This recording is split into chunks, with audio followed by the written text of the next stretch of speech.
G'day guys, Dylan and Francesca Buckley here for PETstock's A Human's Best Friend. Today on the show, former netball superstar turned AFLW pro, Sharni Norder.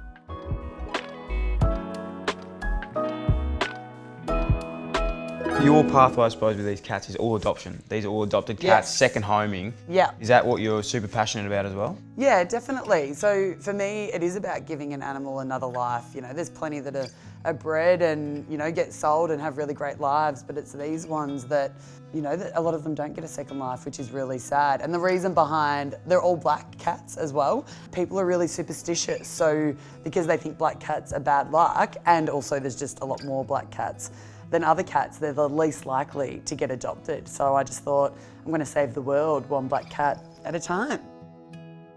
What would you say to anyone now that's considering adopting a cat? Do you think is it incredible? Has it changed your life? Oh, I love cats. And a lot of people say you've got to be a dog or a cat person.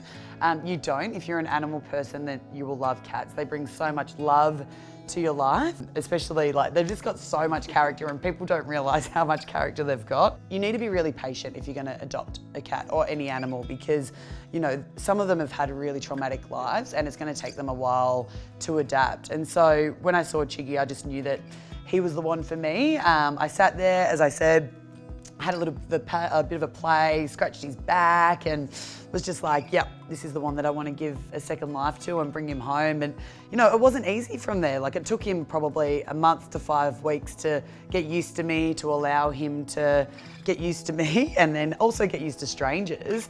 And now he's just the most beautiful cat ever and I couldn't have asked for a better one. And it was the same when I adopted Xena. So I knew I needed a younger cat so that Chiggy and her would get along when you introduce animals. So if you already have a pet, there's processes that you need to go through around introducing them, getting them used to each other's scent, before you can actually show them face to face. By the time I got Peebo, I just knew that she was going to be an awesome cat. Yeah, she was just a profesh cat that needed that second home that I was like, who wouldn't want this cat? Like, I don't understand.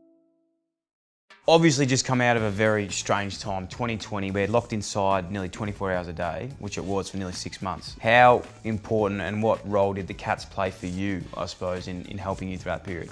I literally think that the cats got me through that period. Me and my husband do long distance. He works interstate. So when that 5-kilometre rule came in, I was literally by myself for that whole time. And, you know, I am good at talking and to myself.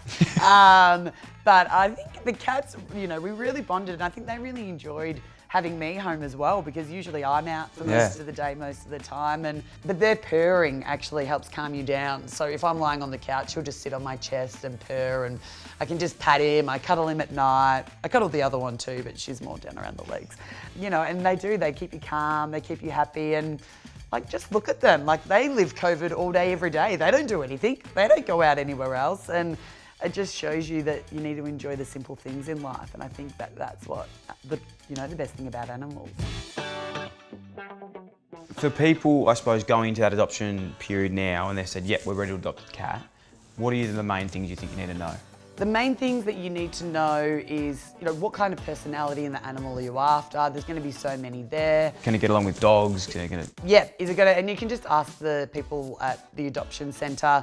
If you've already got other animals, make sure you ask if it's going to get along with them. A lot of them have been in other houses, so they will know what kind of dynamics, or if you just want a single cat, say, I want a cat by itself, in which case you're not going to get a cat that needs to have other friends around it.